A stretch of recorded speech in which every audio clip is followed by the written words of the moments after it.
minutes. Watch this story from beginning till the end, because what started as a simple love story slowly turned into betrayal, sacrifice, humiliation, and a final decision that changed everything forever. When Mariam first met Sadiq, she wasn't looking for love. She had just finished school and was struggling to survive in a crowded city where dreams often died quietly. She sold snacks by the roadside every morning and returned home every evening with tired feet and unanswered prayers. Sadiq was different from the men who passed her daily. He was calm, respectful, and soft-spoken. He noticed her struggle before he noticed her beauty. He started by buying her snacks every morning, even when he didn't need them. Sometimes he would sit beside her and ask about her day. Sometimes he would walk her home. Slowly, without force, friendship grew into affection. Within a year, Sadiq proposed marriage even though he wasn't rich. He worked as a junior staff in a logistics company and lived in a shared apartment. Mariam said yes because she believed in growing together. Their wedding was simple, no luxury, no crowd, just love, hope, and promises whispered in quiet voices. Mariam entered the marriage determined to support her husband. She cooked, cleaned, prayed, and even helped with small trading to support the home. When Sadiq lost his job during a company downsizing, Mariam stood by him. She sold more snacks, woke up earlier, and slept later. She believed marriage was sacrifice. Years passed and slowly things changed. Sadiq found another job, then a better one. Then he started his own small transport business. Money began to enter the house, and with it came pride. The man who once appreciated Mariam's sacrifices started seeing them as obligations. Appreciation turned into silence. Love turned into routine.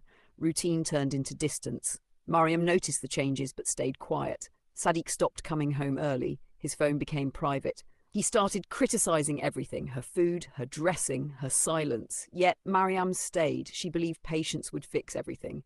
Then one evening, Sadiq came home with a woman. Her name was Ruqayyat. He didn't introduce her with shame. He introduced her with confidence. He said she was a business partner, someone important to his success. Mariam felt uneasy but welcomed her politely. That night, after Ruqayyat left, Mariam asked questions. Sadiq responded with anger. He accused her of insecurity and reminded her of how poor he was when they married. From that day, Ruqayyat became a regular presence in their lives. One afternoon, during a family gathering, Sadiq did something Mariam would never forget. In front of relatives and neighbors, he asked Mariam to kneel and serve Ruqayyat drinks, calling it respect for someone who helped build this family's wealth. The room went silent. Mariam knelt, not because she agreed, but because something inside her broke and woke up at the same time. That night, she cried quietly, not loudly. She didn't fight. She didn't argue. She made a decision. From that day, Mariam began to rebuild herself in silence. She remembered the sewing skill her mother taught her years ago. She started practicing again late at night. She borrowed a small sewing machine. She learned online patterns quietly. She took small jobs and delivered them secretly. Money started coming in, slowly but steadily. Sadiq noticed her silence and mistook it for submission. Meanwhile, his business began to shake. Bad investments, trusting the wrong people, spending recklessly to impress Ruqayyat. Debts piled up faster than profits. Ruqayyat slowly disappeared, always busy, always unavailable. One morning, Sadiq woke up to empty rooms. Mariam was gone. She left no insults, no drama, just a note that said, "I found myself again." Weeks later, Sadiq discovered that Mariam had registered her own fashion brand, rented a small apartment, and filed for separation.